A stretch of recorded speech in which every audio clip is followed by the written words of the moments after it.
플라스 말로젠이란 뇌의 신경세포를 감싸는 물질로 기억력과 사물 인식 기능을 돕는 역할을 한다. 외국에서 이제 학회에서라든지 뭐 FAO, WHO 회의 같은 데서 이제 들깨의 이런 60, 70% 가까운 오메가3 지방산이 들어있다고 생각하면 그 사람들이 놀랄 정도로 잘 믿으려고 들질 않습니다. 그렇기 때문에 우리가 이 세계에서 가장 좋은 식품 중에 하나인 들깨를 우리가 잘 개발하여 좋은 식품으로 많이 보급하는 것이 매우 중요하다고 생각을 합니다. 뿐만 아니라 들기름은 암을 억제시키기도 한다. 암을 유발하는 과정을 사전에 차단하기 때문이다. 암의 진행에는 염증이 관여하고 있습니다. 염증이 암을 촉진하는 것이죠. 오메가6가 염증을 촉진하는 반면 오메가3는 염증을 억제하기 때문에 발암 촉진 효과도 억제할 수 있는 것입니다. 바로 이것이 핵심이죠. 또 들기름에는 오메가3가 풍부하다. 오메가3는 각종 암 치료에 효과가 있는 것으로 알려져 있다.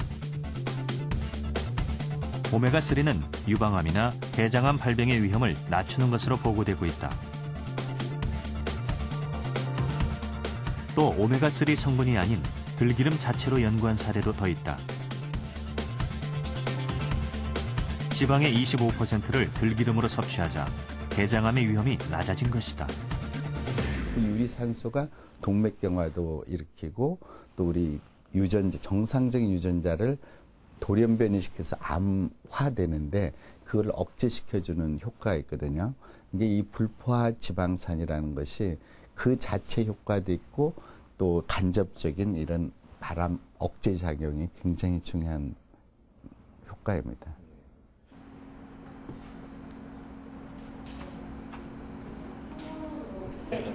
들기름의 효과가 알려지면서 들깨 종자에 대한 연구도 활발히 이루어지고 있다.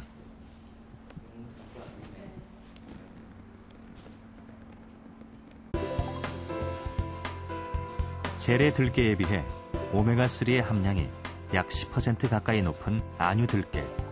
재래종보다 더 많은 기름을 짜낼 수 있다. 들깨에서는 또한 기능성 성분으로 알려져 있는 로즈마리닉 애시드라는 기능성 성분이 있습니다. 이 성분은 항산화 작용과 항염증, 항암 작용이 있다고 알려져 있습니다. 그렇기 때문에 들깨를 섭취했을 때 이러한 성분도 같이 우리 섭취하기 때문에 우리 인체 건강에 유익한 작용을 할 거라고 생각이 됩니다. 그러나 들기름에는 한 가지 약점이 있다. 산패다. 공기에 노출되면 산성화되기 때문에 냄새가 나고 맛과 빛깔이 변하게 된다. 뿐만 아니라 오메가3와 같은 불포화 지방산도 급격히 감소한다. 그래서 들기름은 다른 식물성 기름에 비해 보관에 주의해야만 한다. 보통 구입하실 때 대량으로 구입하시는 경우가 많은데 드실 때마다 소량으로 구입해서 드시고 그다음에 될 수 있으면 냉장 보관하는 것도 문제는 있고요. 빛이 통하지 않는 서늘한 곳에 보관하셔야 되고 그다음에 산패가 잘 일어나는 조건은 빛과 열과 금속성 물질입니다. 그래서 이렇게 뚜껑이나 혹은 그 용기가 금속성인 경우에 기름을 보관하시는 것은 산패를 일으키는 원인 중에 하나라고 볼 수 있습니다. 참기름에는 천연의 항산화제가 들어있기 때문에 저장성이 높은데 들기름과 다 섞으면 향이 조금 들기름의 향이 죽고요. 한 8:2, 들기름이 8이면 참기름을 한 2 정도 넣어서 이렇게 흔들어서 섞어 쓰시면 오랫동안 더 보관하실 수가 있어요. 우리 몸은 우리가 먹는 음식으로 만들어진다는 격언이 있다. 어떤 기름을 먹느냐는 건강을 어떻게 지킬 것인가와 상통하는 귀한 교훈이다. 식물성 기름이라고 해서 다 좋은 건 아닙니다. 야자유, 면실류 같은 기름에는 육류처럼 포화지방산이 많이 들어 있습니다. 건강에 이로운 건 포화지방산이 아닌 불포화지방산이죠. 혹시라도 식물성 기름이 좋다는 인식 때문에 분별 없이 많이 먹다가는 큰 해를 입을 수도 있습니다. 또 들기름, 올리브유는 몸에 좋지만 무턱대고 먹으면 뚱뚱해질 수 있습니다. 열량이 1g당 9kcal로 무척 높거든요. 식물성 기름도 기름이니까요. 유채꽃이 만발한 4월의 제주도. 제주도에선 예로부터 유채씨 기름을 식용유로 사용해왔다. 제주에선 깨를 수확하기 직전 태풍이 곧잘 몰려온다.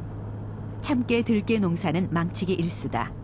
때문에 주민들은 수확 시기가 빠르고 씨앗이 많이 나는 유채에 주목했다. 고소한 맛은 덜하지만 뒷맛이 약간 씁쓸한 유채씨 기름. 하지만 오메가9만큼은 풍부하게 들어있다. 식물성 기름 중 포화지방산 함량도 가장 낮고 또 나쁜 콜레스테롤을 줄이는 올레인산도 다량 함유돼 있다. 그래서 고지혈증 환자에게도 부담이 없다. 게다가 유채씨유는 발연점이 높아 높은 온도에서 조리하는 음식에 적합하다. 불포화지방산이 다량 함유되어 있고 그리고 포화지방산이 좀 적기 때문에 그 고지혈증이라든가 고혈압 이런 환자들도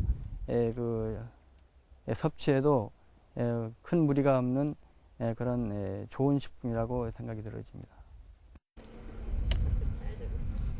최근 유행하고 있는 카놀라유가 바로 이 유채씨 기름. 그러나 지금의 품종 개량이 이루어지기 전까지는 심혈관 질환을 일으키는 몇 가지 성분이 포함돼 있어 한때 사용이 꺼려지기도 했다. 이렇게. 국내에서도 에르기산이 좀 적고 글루코지네이트 그 함량이 굉장히 적은 그런 품종들을 많이 개량함으로 인해서 카놀라유하고 저희 그 국내에서 그 재배하고 있는 그 품종 간의 어떤 차이는 크게 없는 것으로 되어 있습니다. 기름이 맛을 결정하는 대표적인 음식 튀김. 120년 전통을 가진 도쿄 긴자거리의 튀김 전문점을 찾았다. 일반 튀김에 비해 질감이 부드러우면서 촉촉하기로 유명하다. 이곳에서는 해물이나 채소 등의 모든 튀김에 있어 의외의 기름을 사용한다. 바로 참기름이다. 참기름을 사용하는 비법은 에도시대 초기부터 전해온 조리 방식이다. 발연점이 낮은 참기름을 섞으면 기름이 과열되지 않아 재료 본연의 맛을 살릴 수 있다. 참기름은 끓는 온도가 낮은 편입니다. 그리고 식용유는 반대로 높은 편이니까 두 가지를 섞음으로써 조리 온도가 적당해지는 것입니다. 참기름을 현명하게 먹는 또 다른 방법이 있다. 식사 준비로 분주한 병원의 조리실. 참기름과 들기름을 섞어서 사용한다. 이곳에서는 나물을 무칠 때 들기름 1스푼에 참기름 1스푼을 섞어서 넣는다. 들기름의 오메가3와 참기름의 오메가6가 어우러져 함께 사용할 때 더 큰 효과를 낸다. 맛의 향상도 중요하지만 참기름에는 오메가6가 많고 들기름에 오메가3가 많습니다. 영양학적으로 지방산의 풍부한 제공을 위해서 저희가 그렇게 사용하고 있습니다. 지방을 조절하는 것만으로 정말 건강이 좋아질 수 있을까? 평소에 육류를 즐겨 먹지 않는데도 콜레스테롤 수치가 높은 세 사람이 모였다. 올바른 기름 섭취를 통해 건강을 회복하고 싶은 참가자들. 먼저 콜레스테롤 수치를 측정했다. 검사 결과 장동환 씨의 총 콜레스테롤 수치는 251, 김두진 씨는 167, 그리고 노규영 씨는 230이 나왔다. 기름진 음식을 즐겨 먹지 않는 세 사람에겐 꽤 높은 수치. 식습관 개선이 시급했다. 김두진님, 예. 나이가 어떻게 되시죠? 55이요. 영양사와의 상담을 마친 후 3명의 참가자들에게는